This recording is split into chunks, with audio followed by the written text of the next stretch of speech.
Hi! నమస్తే అండి. ఈరోజు మనం ఉల్లి చట్నీ తయారు చేసుకుందామండి.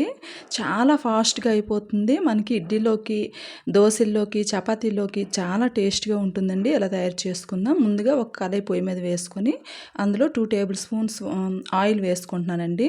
అందులోని పావు స్పూను మెంతులు, పావు స్పూను జీలకర్ర, మనకు కారంకి తగ్గట్లుగా ఎండుమిరపకాయలు వేసుకుంటున్నాను.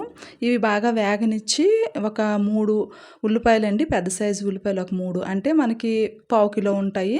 వాటిని నిలువుగా కట్ చేసుకొని ఇందులో వేసేసుకోవాలి. వీటిని బాగా వేగాల్సిన అవసరం లేదండి. సగం వరకు కుక్ అయితే సరిపోతుంది. అలాగే ఒక 3 పచ్చిమిరపకాయలు కూడా కట్ చేసి వేసుకుంటున్నాను.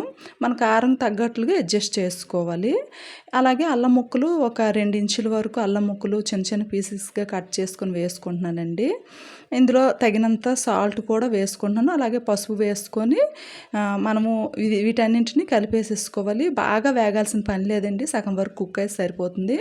మనము ఉల్లిపాయలు 3 తీసుకున్నాం కదా, అంటే పావు కిలో ఉల్లిపాయలకి పావు కిలో సగం పప్పు తీసుకుంటే సరిపోతుంది, చట్నీ పప్పు. అంటే ఉల్లిపాయల్లో హాఫ్ క్వాంటిటీ మనము ఈ చట్నీ పప్పు వేసుకోవాలండి.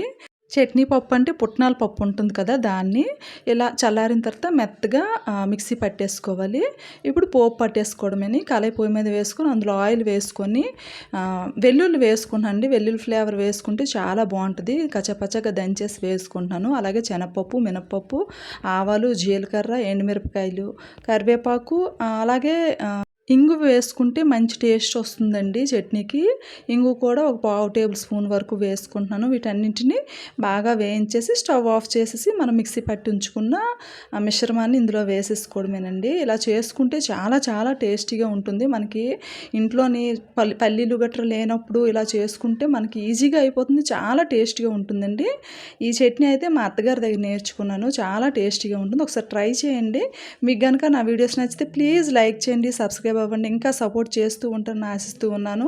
వీడియోస్ చూస్తున్నారు కానీ లైక్ చేయట్లేదు. ప్లీజ్ అండి, లైక్ చేయండి. Thank you so much.